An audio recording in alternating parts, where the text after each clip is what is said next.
Câmara Entrevista de hoje é com a coordenadora da Proteção Especial Social de Média e Alta Complexidade de Bagé, a psicóloga Lisandra Lucas. Obrigada por aceitar o nosso convite, Lisandra, e vir aqui conversar conosco. Olá, Bruna. Nós que agradecemos o convite, a oportunidade de estar aqui, poder falar um pouco sobre o nosso trabalho, né? E esse tema que, infelizmente, ainda é um tabu e que atinge muito as nossas crianças e adolescentes. Então, vamos começar te pedindo para nos explicar, né? Esse teu cargo tem um nome grande, assim, então nos explica como é que é a tua função, qual é a área exatamente que tu atua. Bom, eu atuo na assistência social, né, na proteção de média e alta complexidade, aonde engloba o CREAS, que é o Centro de Referência Especializado em Assistência Social, e as casas de acolhimento do município. O CREAS, então, ele é o órgão que atua com as crianças e os adolescentes que sofreram algum tipo de violência, entre elas a violência sexual. E as casas de acolhimento são os locais, então, que quando alguma criança, adolescente, uma mulher vítima, um idoso, ele tem que ser retirado do lar por alguma questão de negligência ou algum outro tipo de violência, ele vem, então, ficar conosco. E tu também atua na casa do guri e do adolescente, né? Como tu nos citou nas casas de acolhimento. Como é que é o trabalho desenvolvido nesses lugares? Como é que essas crianças chegam lá? Como é que é o atendimento prestado? Bom, elas chegam até nós, né, através de uma denúncia, então a gente vai averiguar e o Poder Judiciário, então, acaba retirando do lar e nos encaminhando.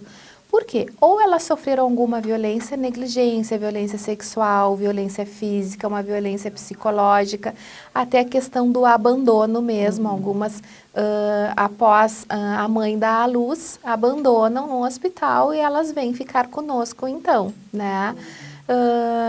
As casas de acolhimento, elas funcionam como um lar temporário, né? Aonde elas são tratadas com muito carinho, com muito amor, com muito respeito. A gente prima para que elas tenham uma reinserção social também, ou seja, ali elas participam de grupos de futebol, dos bombeiros mirim, do pelotão mirim, né? Elas têm aula de piano, elas frequentam clubes sociais. Não ficam isoladas da sociedade? Não, elas não ficam isoladas, elas frequentam o colégio normal, né? Elas têm participam de grupos de futebol, elas têm uma rotina diária como qualquer outra criança. Só que a diferença é que elas moram nas casas de acolhimento. E acontece, às vezes, assim, vocês vão nessas denúncias, né, no momento de buscar essas crianças ou adolescentes retirar da família, às vezes acontece resistência por parte deles, por ali ser a mãe, o pai, ainda que sofram violência? Essa retirada, ela não é feita por nós. Você né? só recebe? A gente só recebe. A retirada é feita pelo Conselho Tutelar ou então até pelos oficiais de justiça. Né? Não é feita por nós. Nós estamos lá recebendo a criança. Muitas vezes elas vão acompanhadas pelos pais também. Para ficarem preparados? Algumas vezes sim. Algumas vezes o Ministério Público nos avisa, né? Ou até o próprio hospital, quando ela sai do hospital, nos avisa e a gente já está preparado para receber. Algumas outras vezes não, assim, geralmente quando é fim de semana, algo assim, é uma retirada com urgência, aí as crianças chegam até nós, mas nós estamos sempre preparados, né?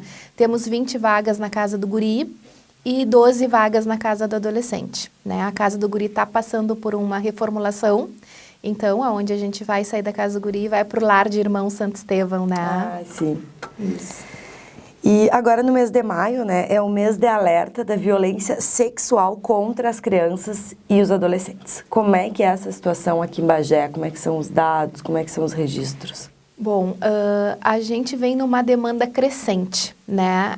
Infelizmente, a gente vê que a violência, ela continua. O que nos faz nos perguntar? Será que essa violência, ela cresceu? Ou será que as denúncias estão aumentando? Porque antigamente era muito tabu, as pessoas tinham medo de denunciar, né? Não, eu não vou denunciar, eu não vou proteger, porque de repente vão saber quem eu sou. Mas com todas essas campanhas que a gente vem fazendo, de que a violência ela é anônima, a importância dessa violência para que a criança seja protegida, para que não gere outras violências com outras crianças também, nós acreditamos que isso aí está fazendo com que as denúncias elas sejam cada vez maiores. Então as pessoas hoje já não têm mais medo, elas querem realmente proteger, né? Onde elas percebem que tem algo acontecendo, que algo está estranho, mesmo tu não tendo a certeza de que seja algo violento, denuncia. Faz a denúncia que nós vamos investigar se realmente está acontecendo ou não. Sim, vai ser feita uma investigação, né? Não vai ser tomada nenhuma atitude antes. Não é tomada nenhuma atitude antes, né? A gente investiga, elas vão para atendimento, a família vai para atendimento junto, né? O que a gente chama de um atendimento psicossocial, realizados por psicólogos, por assistente social. Tem o grupo de família, o grupo de mães, né? Para entenderem a dinâmica desse contexto, até porque a gente sabe que muitas vezes a violência ela é uma questão social, né? Por que não ocorrem as denúncias às vezes? Porque 80% dos casos, as denúncias são intrafamiliares, são dentro de casa. E aí como é que fica a questão? Mas onde é que eu vou morar? É ele que me sustenta, né? O que eu vou fazer? Então tem toda essa questão social muito forte por trás disso, né? E infelizmente essa acaba sendo uma barreira para nós. Em muitos pontos se assemelha à questão da violência contra a mulher, né? Sim, é muito parecido, né? Até porque muitas vezes a criança está sendo violentada, mas a mãe também. Né? A mãe também está sendo violentada para quê? Para que não haja denúncia. Claro. Né? E a violência sexual, né? Ela é uma questão de poder. Como eu consegui evitar a violência sexual com crianças? Que trabalho a ser feito, assim, porque elas crescem, né, com aquela ideia de que meu pai e minha mãe mandam em mim, eu tenho que obedecer. E aí se cria aquilo, como fazer para tentar evitar que isso aconteça dentro das famílias? Evitar é uma palavra muito forte, né? A gente faz prevenções. A gente trabalha prevenindo. Essas campanhas são justamente para isso. Nós não temos como saber que uma criança está sendo violentada dentro da casa, né? Mas justamente para isso já existem os CRAS, que são Centros de Referência e Assistência Social, o PIN, que é a Primeira Infância Melhor, né? O Criança Feliz, os ESFs, eles estão na ponta para trabalhar essa prevenção, justamente para que as violências não aconteçam. Eles estão dentro da casa. As escolas são muito nossas parceiras também. Por quê? Porque a gente vai identificar através do comportamento da criança, né? Dificilmente uma criança vai te dizer verbalmente o que está acontecendo, mas tu vai ver no comportamento dela, nas atitudes dela, numa conduta mais hipersexualizada, no baixo desempenho escolar, em pequenos furtos, em fugas de casa, né, no processo depressivo também. Tu vai ver no sono, na alimentação, há um distúrbio, né, disso aí. A gente tem visto na internet alguns casos em que as crianças sentem de alguma maneira, por algum assunto que é tratado, enfim, na escola uma segurança, né? Então, já aconteceu caso através de bilhete, passar para o professor, ou de pedir algum socorro. Então, a escola é um meio importante, assim, né, para chegar à questão. As escolas são os nossos principais parceiros, né? Por quê? Porque eles convivem com a criança no dia a dia. Os pais hoje, eles estão tão ocupados, né, trabalhando para manter os filhos, manter a casa, que eles não estão observando o comportamento dos seus filhos. Mas os professores, eles conhecem, né? As crianças passam muito tempo na escola hoje em dia. Então, eles conseguem ver, mas o João, ele era um aluno nota 10, como o rendimento dele caiu, ele está desatento, ele não está se socializando tanto com os outros colegas, né? Ele está evitando brincadeira, mas ele está chegando, ele está tocando no coleguinha, ele está se tocando, ele está dando beijo. Então, tudo isso aí é uma mudança comportamental, que é o que torna mais evidente, bom, algo está acontecendo. É uma violência sexual? Não sei. Pode ser uma violência física, uma violência psicológica também, né? Mas algo está acontecendo ali. Então, os professores começam a investigar e muitas vezes são eles os principais denunciantes. Apesar de ainda ser tabu, é fundamental que as escolas trabalhem, né, essa temática da violência física e sexual. Como avançar nessa questão? Qual é a orientação que é passada para escolas para tocar nesse assunto? O próprio CREAS aqui em Bagé, ele realiza esse trabalho nas escolas, principalmente nas escolas do município, né? Nós já escrevemos uma cartilha bem específica para crianças, com desenhos, dizendo como é que não deixa os estranhos nem trocar no seu corpo, nem as pessoas da família, o corpo é teu, né? A gente trabalha muito isso com as crianças e com os professores. Agora a gente está retornando também nessa semana da Intensa Atividades a fazer esse trabalho. O que é importante de saber? Que o corpo ele é teu, quem pode tocar é tu. Qualquer carinho que seja estranho, que tu não te sinta bem, ele não é um carinho bom, né? Não vamos permitir que faça isso. Essa é a melhor maneira de falar. Eu acho que a gente tem que falar de uma maneira aberta também e explicar. Não adianta ter tabu sobre esse assunto, né?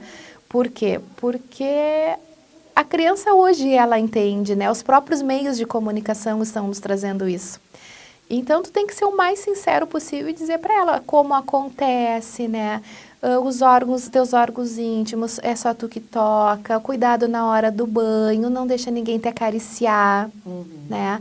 Sempre que tu se sentir incomodado, fala com alguém, confia em alguém. A gente vai acreditar na tua palavra, sempre dá essa segurança para a criança de que a palavra dela é aceita, né? Isso é o mais importante. E realmente, quando a criança chegar também, as pessoas estarem preparadas para acolher. A violência sexual ela costuma vir acompanhada de outras violências, né? Como a coação, como a ameaça. Até a questão da autoestima da criança é posta lá embaixo, muitas vezes, né? Para ter o poder, para aquela pessoa que está praticando a violência ter o poder sobre ela. Quais são as barreiras que as vítimas da violência elas precisam enfrentar para conseguir obter algum tipo de assistência, de ajuda, enfim, de pedido de socorro? A violência sexual ela vem muito acompanhada da violência psicológica, né? Principalmente, e muitas vezes também da violência física, né? Da violência psicológica, por quê? Se tu contar para alguém, eu vou fazer contigo o que eu fiz, eu vou fazer com teu irmão o que eu fiz contigo, eu vou matar a tua mãe, né? Eu vou fazer algo contra ti pior. Então, sempre vem essa violência junto, para quê? Para que não haja denúncia, né? E a criança... Acredita naquilo, né? Acredita e ela ela tá fica insegura. Totalmente de vulnerabilidade. Por isso que muitos adultos às vezes dizem, mas ela levou tantos anos para denunciar, por quê? Será que ela estava gostando? Não, ela não estava gostando, ela estava protegendo alguém. Ela estava se protegendo, ela estava protegendo a mãe, ela estava protegendo o irmão menor, né? Por quê? Porque ela tinha medo daquele ciclo, que se torna um ciclo vicioso, né? O que ela tem que fazer? Ela tem que se encorajar. Mas como que tu vai encorajar uma criança que está sendo ameaçada, né? Por isso a importância do professor, né? Por isso a importância de tu confiar em alguém. E o que a gente tem que ter certeza sempre? Que a palavra da criança para nós já é o suficiente. Ela nos disse que ela está sofrendo alguma violência, ela está. Né? Então é isso que a gente tem que acreditar e é isso que a gente tem que acolher, né? Hoje em dia os profissionais eles estão muito preparados para lidar com a questão da violência justamente por esse crescente, né? A cada 24 horas 360 crianças são violentadas. Tu imagina? Imagina, é um número muito grande. É um número muito elevado. Teve um aumento de 83% de violência contra crianças e adolescentes nesses últimos 2 anos, né? Então o que isso significa? Que realmente as crianças estão sendo cada vez mais vítimas. E, infelizmente, dentro de casa, né?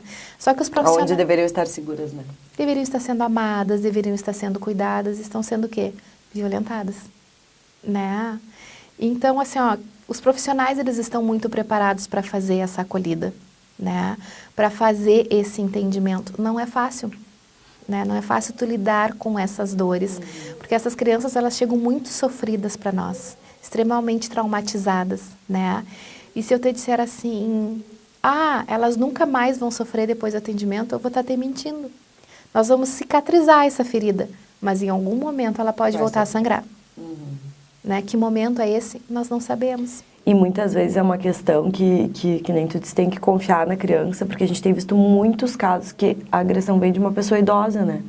Tipo o avô, o tio-avô, enfim, uma pessoa que é idosa, tu pensa, um idoso não vai fazer isso com uma criança, a criança está mentindo, né? Tu sabe que o primeiro lugar dos agressores é o pai, seguido dos padrastos e depois os avós, né? Os avós estão em terceiro lugar, mas a gente tem, aqui em Bagé, muitos encaminhamentos de avós, né?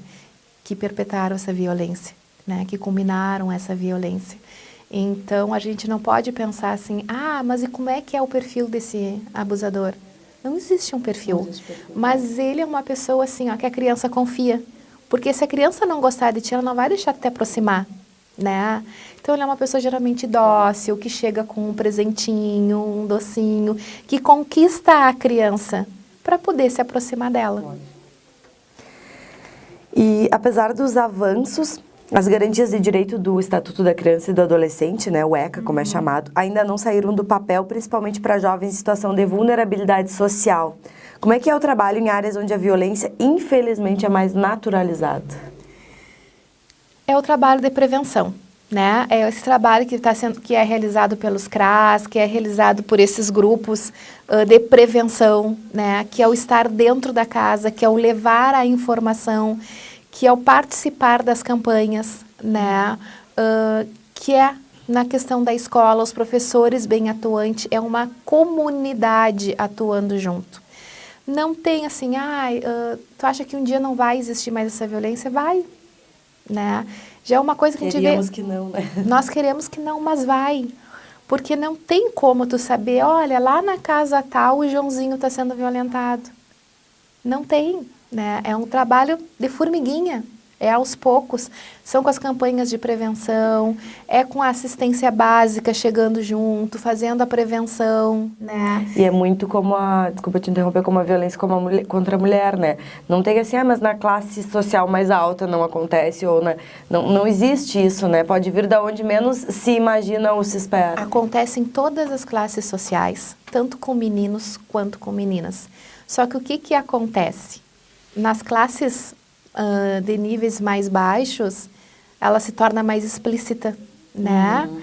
Por quê? Porque as pessoas denunciam, as pessoas vão lá, estão dizendo o que está acontecendo. Já nas classes sociais mais elevadas, ela é velada, né? Eu posso procurar um atendimento particular, tu entendeu? Antes que, né? E aí fica o quê? Fica um processo todo muito restrito ali no Poder Judiciário, no Ministério Público e nesses atendimentos particulares, e a gente não tem acesso a esses dados. Mas, já numa classe de nível social mais inferior, eles chegam até nós. Então, por isso que muitas vezes a gente diz, mas é só em classes mais populares. Não, não é. É em todas. E crescente em todas elas. Né? Te pedi para falar, então, para a gente encerrar, né?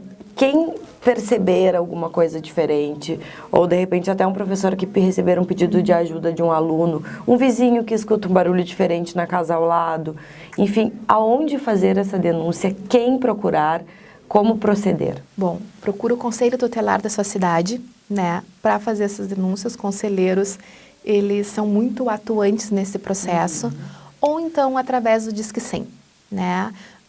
O Disque 100 é um processo bem rápido também, ele vai cair ou no Conselho Tutelar ou no Ministério Público, né? E os encaminhamentos, eles vão ser feitos então. As denúncias, elas são anônimas, não tenham medo de denunciar, tanto para o Conselho Tutelar quanto para o Disque 100, nós não vamos nos identificar, né? Muito pelo contrário, nós vamos estar ajudando essas crianças, esses adolescentes a terem uma vida mais sadia, né? A não sofrerem mais, a conseguir cicatrizar essas feridas o quanto mais rápido, melhor, né? Assim que a gente conseguir identificar esse caso, mais fácil para nós, né? Tem violências que elas levam 2, 3, 4, 5 anos para chegarem até nós, para serem identificadas. Aí já é um processo bem mais longo, né? Porque imagina 5 anos de sofrimento, 5 anos sendo violentado. Né? É muito tempo. E muitas dores ali. Sim. Muitos sofrimentos, né? Muitos. E como é que tu acompanha, assim, alguns casos, né? Já trabalho direto nessa área, já de crianças ou adolescentes que superaram, conseguiram formar sua família, ter uma nova vida, assim, depois de... A gente já acompanhou.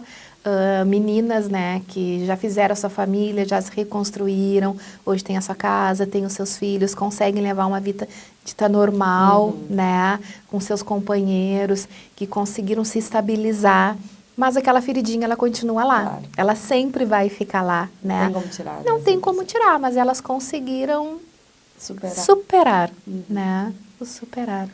Bom, então te agradeço, te parabenizo pelo teu trabalho, obrigada por estar aqui conosco falando sobre esse assunto tão importante, né, que a gente tem que falar cada vez mais para tentar ajudar que os números pelo menos diminuam, já que a gente percebe que talvez seja impossível que chegue a 0 um dia, né, mas que eles sejam o mais baixo possível e que essa violência se torne algo que a gente fale muito pouco. Sim, obrigada, Bruna, eu que agradeço a oportunidade de estar aqui, né, para chamar a atenção da nossa sociedade, né, para a denúncia, para o Disque 100, para os conselhos tutelares, para proteção, né? Vamos proteger quem mais precisa. Amém. Encerramos por aqui mais um Câmara Entrevista e voltamos no próximo domingo a partir das 6 da tarde. Até lá!